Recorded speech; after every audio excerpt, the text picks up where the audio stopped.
नमस्कार, आपके साथ मैं हूं रंजना सिंह राठौड़। पहलगाम हमले को हुए कई दिन बीत चुके हैं, लेकिन लोगों के जहन में आक्रोश अभी भी बरकरार है। और वो इसलिए क्योंकि धर्म पूछकर हत्या करने वाले आतंकवादी अभी भी जिंदा हैं। हर कोई चाहता है कि उनको सख्त से सख्त सजा मिले, उनके पनाहगारों पर भी कड़ा एक्शन किया जाए। और इसी पर चर्चा के लिए आज हमारे साथ खास मेहमान जुड़ रहे हैं। स्वामी प्रेम अन्वेशी जी हमारे साथ जुड़ रहे हैं। स्वामी जी, बहुत स्वागत है आपका न्यूज नेशन पर। नमस्कार स्वामी जी, सबसे पहले तो आपकी पहली प्रतिक्रिया मैं जानना चाहूंगी, क्योंकि देश भर में उबाल है, आक्रोश है। कत्लेआम वो भी कुछ इस तरीके से कि पूछा गया कि आप हिंदू हो और इसीलिए मार दिया गया।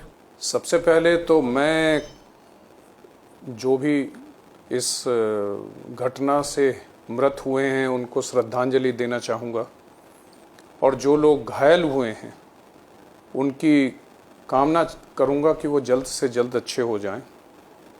और पहली प्रतिक्रिया ये है, हम धर्मशास्त्र से चलने वाले लोग हैं और हमारा धर्म, हमारी गीता ये कहती है, गीता के दूसरे अध्याय में 31वें श्लोक से लेकर 38वें श्लोक तक सिर्फ एक ही बात कृष्ण कह रहे हैं कि जब भी युद्ध आप पर थोपा जाए, जब भी युद्ध आप पर थोपा जाए तो वो स्वर्ग का द्वार होता है।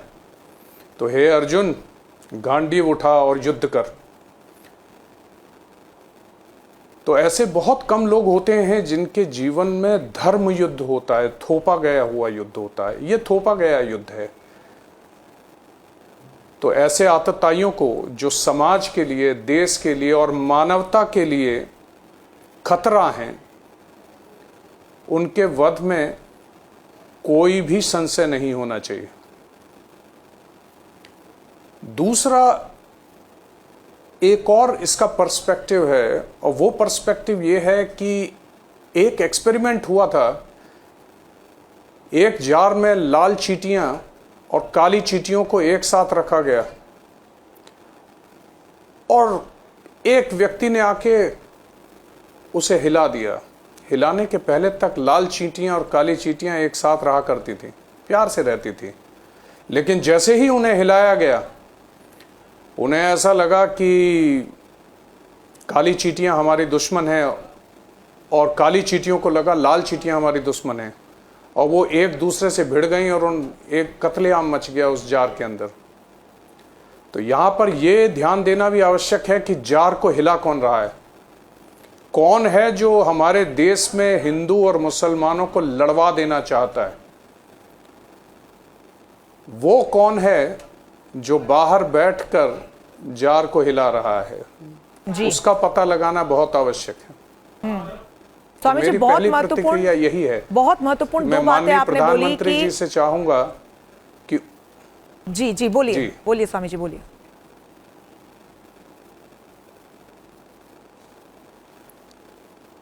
मैं प्रधानमंत्री जी से अनुरोध करूंगा कि उसे अवश्य खोजें जो जार को हिला रहा है, उसे अवश्य खोजें जो देश की संप्रभुता और देश के माहौल को खराब कर देना चाहता है।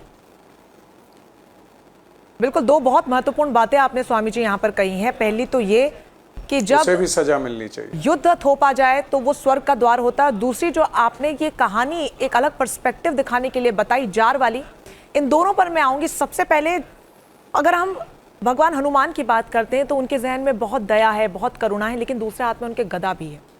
हम श्री कृष्ण की बात करते हैं तो वो संसार को मिलाने की बात करते हैं, लेकिन उनके हाथ में सुदर्शन चक्र भी है, और ये भूलना नहीं चाहिए। क्या आपको लगता है यही संकेत इस वक्त भारत के लिए भी?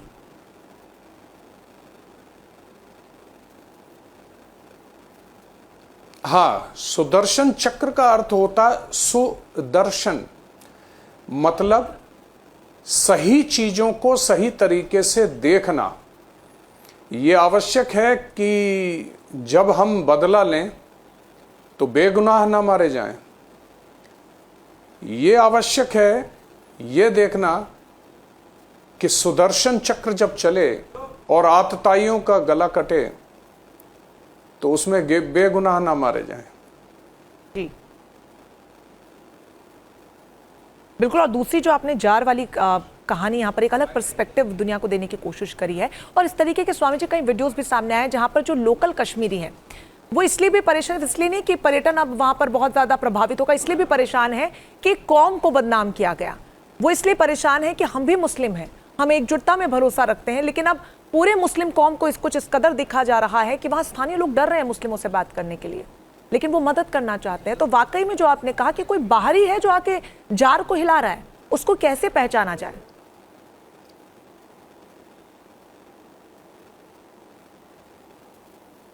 जब तक इस प्रकार की घटनाओं के लिए जो लोकल मुस्लिम हैं, जो लोकल लोग हैं, वो उसके विरुद्ध खड़े नहीं होंगे, तब तक उन्हें पहचानना बड़ा मुश्किल है। और ये पहली बार कश्मीर में ऐसा हुआ है कि किसी आतंकवादी घटना के खिलाफ जनमत एकत्र हुआ है। एक जनमत ऐसा जहां पर लोगों ने श्रद्धांजलियां भी दी हैं, एक ऐसा कार्य कि बहुत से घोड़े वालों ने, बहुत से लोगों ने वहां लोगों को बचाया है, रेस्क्यू किया है, फर्स्ट एड दी है। तो ये पहली बार ऐसा हुआ है और ये एक बहुत अच्छा साइन है कि ये हमारे देश की एकजुटता को दिखाता है। ये दिखाता है कि हम अलग अलग जाति और धर्म से आते हैं, लेकिन हम एक हैं और कोई बाहरी ताकत है जो इसे हिला देना चाहती है, क्योंकि उनके पेट में जलन हो रही है, क्योंकि उनके जो मंसूबे हैं वो पूरे नहीं हो पा रहे हैं। वो देख रहे हैं कि कश्मीर फल फूल रहा है, वो देख रहे हैं कि लाखों करोड़ों सैलानी जो हैं वो कश्मीर आ रहे हैं, वो ये देख रहे हैं कि लोकल कश्मीरी जो है अब वो कमाने लगा है, वो ये देख रहे हैं कि लोकल कश्मीरी के घर पे रोटी आ रही है और अब उसके लिए उसे पत्थर उठाने की जरूरत नहीं है, अब उसे लड़ने की आवश्यकता नहीं है। इसलिए ये देखना बहुत आवश्यक है कि जार को हिला कौन रहा है। बिल्कुल, ये बाहरी ताकतें हैं जो नहीं चाहती कि देश एकजुट रहे। ये बाहरी ताकतें हैं जो नहीं चाहती, जैसा बंगाल में हुआ, जैसा श्रीलंका में हुआ, ये बाहरी ताकतें हैं जो चाहती हैं कि देश में शांति बरकरार ना रहे। तो इसलिए मैं प्रधानमंत्री जी से अनुरोध करना चाहता हूं कि उस ताकत को अवश्य पहचाने, उस जार हिलाने वाले को अवश्य पहचाने जी, और वो बहुत ज्यादा जरूरी है, बहुत ज्यादा जरूरी है स्वामी जी। लेकिन साथ ही क्या ये उन लोगों की भी पोल खोलता है जो एक कौम के नाम पर, एक संगठन के नाम पर, एक देश के नाम पर ये कहते हैं कि हम सेक्युलर हैं जी जनाब, हम सभी धर्मों को जोड़कर आगे चलते हैं। क्या उनकी पोल खुल के रख गई है अब यहाँ पर? क्योंकि आप आ रहे हैं, आप धर्म के नाम पर कत्लेआम मचा के जा रहे हैं, आप पूछ रहे हैं आप हिंदू हैं, और फिर आप गोली मार रहे हैं, मुस्लिम को कह रहे हैं अलग हो जाइए।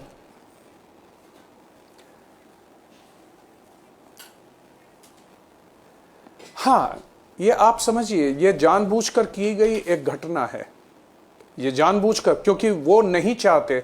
सबसे पहले हमें इस घटना के कारण को समझना होगा। गीता कहती है कि क्रिया महत्वपूर्ण नहीं है, क्रिया के पीछे का कारण, जो मंसूबा है, जो जिसे हम कहते हैं कि नीयत है, उसे समझना पड़ेगा। हिंदुओं को अलग करके मारने का कारण क्या है कि वो नहीं चाहते कि हिंदू और मुसलमान एकजुट रहें, एकत्र रहें, प्यार से रहें। वो नहीं चाहते, क्योंकि ये अगर हिंदू और मुसलमान हिंदुस्तान में एकजुट होकर एक साथ रहेंगे और प्रेम से रहेंगे तो हिंदुस्तान दुनिया की सबसे बड़ी ताकत बन जाएगा। तो इसलिए वो चाहते हैं कि उस चीज को, उस बंधन को तोड़ा जाए। और वो कैसे तोड़ा जाएगा? कभी हिंदुओं से मुसलमानों को मरवाया जाएगा, कभी मुसलमानों से हिंदुओं को मरवाया जाएगा, और ओपनली मरवाया जाएगा, बोलकर मरवाया जाएगा। समझिए उनके मंसूबों को। ये कौन है? आज छोटी सी घटना घटती है हमारे देश में, हजारों वीडियो आ जाते हैं। ये कौन है जो उन वीडियो में पैसे लगाते हैं? आप तो चैनल चलाती हैं, आपको पता होगा कि एक वीडियो को बनाने में, उसे एडिट करने में पैसे लगते हैं, समय लगता है, मैन पावर लगता है। तो ये कौन सी ताकतें हैं जो उन लोगों को पैसे दे रही हैं? ये ऐसे लोग हैं कौन? इनके पैसे कहां से आ रहे हैं? है ना जी। तो ये बाहरी ताकतें हैं जो हमारे देश को डिस्टेबलाइज कर देना चाहती हैं। ये वो बाहरी ताकतें हैं जो चाहती हैं कि हमारा देश जो है फिर खंड खंड में बिखर जाए।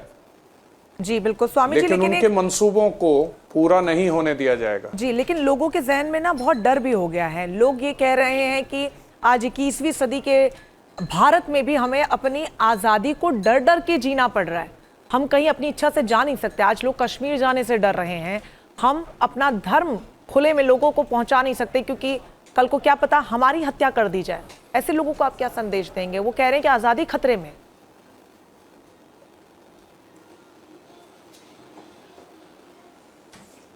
हाँ, ये भय है क्योंकि ये फैलाया गया है। मैं आपको एक बात बता देना चाहता हूं कि इस पूरी दुनिया में अगला जो विश्व युद्ध होगा वो मानसिक तौर पर होगा। कुछ ऐसे मैसेजेस आएंगे आपके मोबाइल पर कि जिन्हें पढ़ के आप पागल हो जाएंगे। कुछ ऐसी तरंगें आपके मोबाइल पर आएंगी जिसे सुनने के बाद आप पागल हो जाएंगे।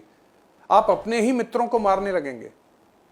मेरा अभी एक बालक है, वो आके कह रहा था मैं बहुत, जिस दिन ये घटना घटी थी, कि मैं बहुत क्रोध में हूं। मैंने पूछा क्यों क्रोध में हो, बैठो जरा बताओ। बोले नहीं स्वामी जी, उन्होंने 28 लोगों को मार दिया, मैं बहुत क्रोध में हूं। और आज बस में आते समय मेरे बगल में एक मुस्लिम बैठा हुआ था, मेरा मन कर रहा था कि मैं उसे मार दूं। ये कैसे हो रहा है? ये कैसे हो सकता है? ये तभी हो सकता है क्योंकि जब मन पर और मन को दी जाने वाली इंफॉर्मेशंस जो हैं उन्हें विकृत और विक्षिप्त कर दिया जाए। देखिए रंजना जी, आपको एक छोटी सी बात बताऊं जी, कि जिस प्रकार की इंफॉर्मेशन हम अपने देश को देते हैं उससे देश का निर्माण होता है। जैसे एक चित्रकार है, वो चित्र बनाता है। जैसे एक मूर्तिकार है, वो मूर्ति बनाता है। वैसे ही एक पत्रकार जो है वो समाज और देश का निर्माण करता है।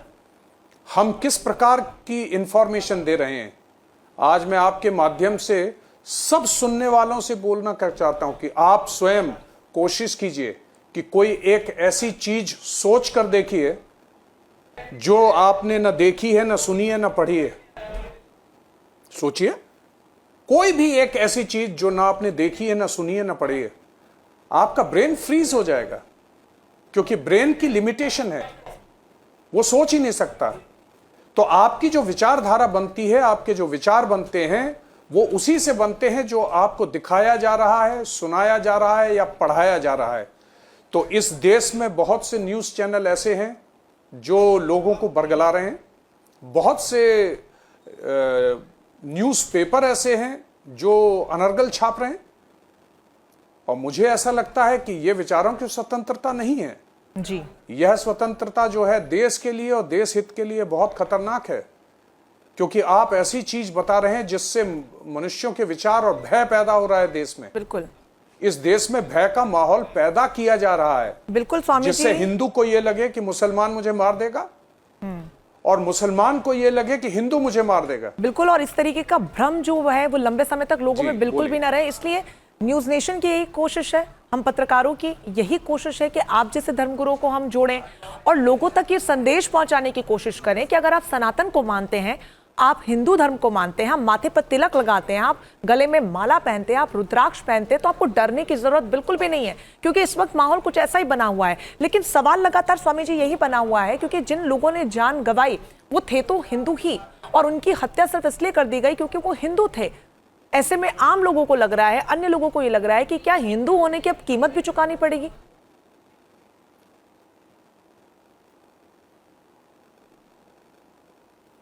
इसी बात को हम दूसरे पर्सपेक्टिव से भी देखते हैं रंजना जी। बहुत अच्छा प्रश्न है आपका। इसे दूसरे तरीके से भी ऐसे देखते हैं कि जो गाड़ियों में उन लोगों को लेके आए थे वो मुस्लिम थे, जो घोड़े वाले लेके आए थे जो वो मुस्लिम थे। किसी बच्चे ने मुझे एक वीडियो दिखाया कि वो एक मुसलमान बच्चे को पीठ पे लेके दौड़ के बचा रहा है जी, वो मुस्लिम थे। तो दोनों ही पक्ष हैं, दोनों ही पक्ष हैं, अच्छे लोग भी थे, बुरे लोग भी थे। तो हमें इन दोनों को सेपरेट कर देना है। ऐसा नहीं है कि ये देश जो है सब बुरे मुसलमानों से भरा पड़ा है, ना ना ना ना, ऐसा नहीं। वहां पे वो भी लोग थे जो रो रो के उस कथा को सुना रहे थे, वो भी मुस्लिम थे।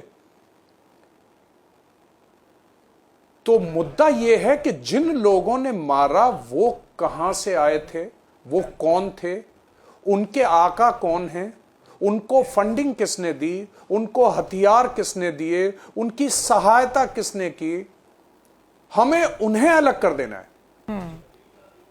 हमें एक संभ्रांत और एक सस्टेनेबल सोसाइटी का निर्माण करना है, और उसके लिए आवश्यक है कि हम ऐसे बुरे लोगों को अलग कर दें। हम जब हमारे शरीर में कहीं रोग होता है तो हम उस रोग के हिस्से को ही अलग करते हैं, पूरे शरीर को तो नहीं काट देते जी। तो ठीक वैसे ही हमें उन बुरे लोगों को जो आतंकवाद के रास्ते पर चल रहे हैं, हमें उन लोगों को जो आतंकवादियों को फंडिंग कर रहे हैं जी। हमें उन लोगों को जो आतंकवाद को सपोर्ट करते हैं और उस आइडियोलॉजी को सपोर्ट करते हैं, उन्हें अलग करना है। बिल्कुल, और इस वक्त सबसे महत्वपूर्ण काम यही होना चाहिए कि जो दीमक की तरह जो चिपक गया है और उस लकड़ी को जो दीमक खोखला कर रहा है, उस पर सबसे पहले वार किया जाए। मैं आपसे एक आखिरी सवाल लेना चाहूंगी स्वामी जी। आपका एक सांसारिक जीवन रहा इससे पहले, और उसके बाद आपने सनातन की राह को चुना।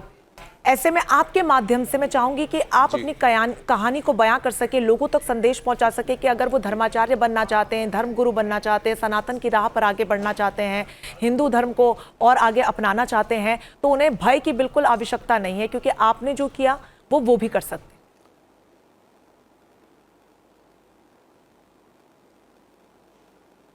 हाँ, ये एक बहुत महत्वपूर्ण कहानी है, और हो सकता है 1-2 मिनट मैं आपका समय लूंगा। जी बिल्कुल।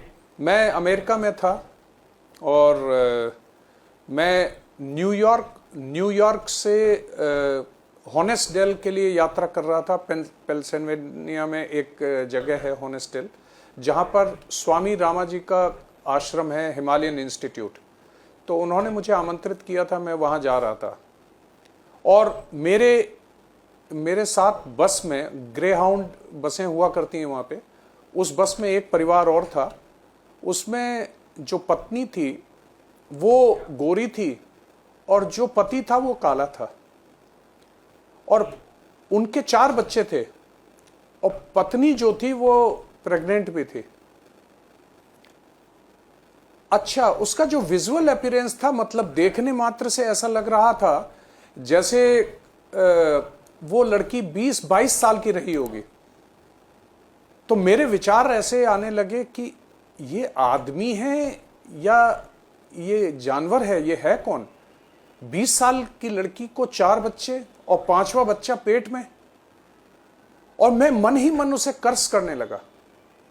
मैं प्रेजुडिस हो गया, मैं उसे कर्स करने लगा। बहुत मैंने उसे जितनी भी गालियां हो सकती थी दी, मन ही मन। और मैं ये सोच रहा था कि ये कैसा देश है जहां पर कोई इस पर एक्शन भी नहीं लेता। लगता है इसने इस स्त्री को बहुत ही कम उम्र में प्रेग्नेंट कर दिया है। ये अगर हमारे हिंदुस्तान में होता तो जेल चला जाता। इस प्रकार के विचार आ रहे थे। और मैं रात के 10:30 बजे होनेस्डेल में उतरा। तो जब होनेस्डेल में उतर रहा था तो उस समय पर वो परिवार और मैं सिर्फ 2 ही एंटाइटी थे, हम अंतिम लोग थे। हमें उतार कर बस चली गई, और बस वहां से जब चली गई तो टेम्परेचर मैंने देखा, वहां एक बहुत बड़ी डिजिटल घड़ी लगी हुई थी, उसमें टेम्परेचर -7 डिग्री चल रहा था। मैं उतर गया, उन लोगों ने भी मुझे देखा और वो चले गए। ठीक 5 मिनट बाद वो हस्बैंड और वाइफ वो वापस लौटे और उन्होंने कहा, excuse me, can you tell me where do you want to go? मैंने कहा, I want to go to Himalayan Institute. और उन्होंने कहा, Himalayan Institute is far away from here and you want get any vehicle. आपको कोई गाड़ी नहीं मिलेगी, आप कैसे जाएंगे? यहां से कोई गाड़ी नहीं जाती। हम आपको न्यूयॉर्क से देखते आ रहे हैं। उन्होंने बहुत हम्बली कहा, हम आपको न्यूयॉर्क से देखते आ रहे हैं। आपने न्यूयॉर्क से यहां तक 5 बजे बस चली थी और 10:30 बज रहे थे। आपने कुछ भी खाया नहीं है, भोजन नहीं किया है। तो प्लीज बी अवर गेस्ट, आप हमारे घर आ जाइए, हमारे साथ भोजन कीजिए, और चूंकि यहाँ से कोई गाड़ी मिलेगी नहीं तो सुबह मैं आपको छोड़ दूंगा अपनी गाड़ी से। मैंने उनसे कहा कि नहीं, मैंने हिमालयन इंस्टीट्यूट्स को बताया है और समय 10:45 का दिया गया है, तो शायद 10:45 तक मुझे इंतज़ार करना चाहिए। उन्होंने कहा हाँ, लेकिन फिर भी अगर 10:45 पे आपको कोई लेने नहीं आता है तो कृपया आप हमारे घर आ जाएं। उन्होंने मुझे अपना घर दिखाया कि ये स्ट्रीट में 4th house is our house, और प्लीज़ बी अवर गेस्ट, हमारे आप मेहमान बनिए, आप हमारे यहाँ रात में रुकिए, हमारे पास एक अच्छी रुकने की व्यवस्था है, और सुबह आप यहाँ से चले जाइएगा, हम आपको छोड़ देंगे। इतना कहकर वो चले गए। उनके जाने के बाद मैं मानो बहुत फूट फूट कर रोया। मैं जीवन में इतना कभी नहीं रोया जी। और वो रोना इसलिए आ रहा था कि मैं उनके बारे में क्या सोच रहा था और वो मेरे बारे में क्या सोच रहे थे। मैं उन्हें गालियां दे रहा था और वो ये सोच रहे थे बेचारे ने खाना नहीं खाया। और उस दिन अचानक मेरे अंदर एक परिवर्तन हुआ कि मेरे विचार बनाता कौन है, मेरे विचारों की क्वालिटी कौन डिसाइड करता है, मेरे अंदर जो भाव बनते हैं उनका महत्व क्या है, मेरी बुद्धि कैसे काम करती है, मैं प्रिजुडिस कैसे हो जाता हूं जी। मेरा अहंकार कहां है, मेरे भावों का अहंकार से क्या लेना देना है, मेरे विचारों का बुद्धि से क्या लेना देना है। क्या कोई फैक्टर्स ऐसे हैं जो विचारों की क्वालिटी को सुंदर, बहुत सुंदर और अति सुंदर बना सकते हैं। और ये विचार बनाने वाला कौन है, ये मैं बिल्कुल भी नहीं हूं। तो विचार बना कौन रहा है, और अगर ये बना रहा है और मेरे अंदर है तो मेरा उस पर कंट्रोल क्यों नहीं है, उसे कंट्रोल कौन करता है। और मैं अचानक रंजना जी उस दिन बाहर से अंदर की तरफ घूम गया और एक अंदर की यात्रा शुरू हुई। मैं राधामयी हो गया। और वहां से आपके जीवन में ये बड़ा परिवर्तन आया। चला गया कि मेरे विचार कौन बना रहा है, मेरी बुद्धि कैसे काम कर रही। हाँ, वहां से मेरे जीवन में एक परिवर्तन आया। बिल्कुल स्वामी जी, और उसी एक मोड़ को तलाशने की आवश्यकता है। हम सभी के जीवन में कभी ना कभी एक ऐसा मोड़ जरूर आता है। अंतर सिर्फ इतना है कि समय रहते हमें उससे पहचानना होता है। बहुत ही खूबसूरती से आपने इस कहानी को दर्शाया और उम्मीद है कि लोगों ने सुना होगा।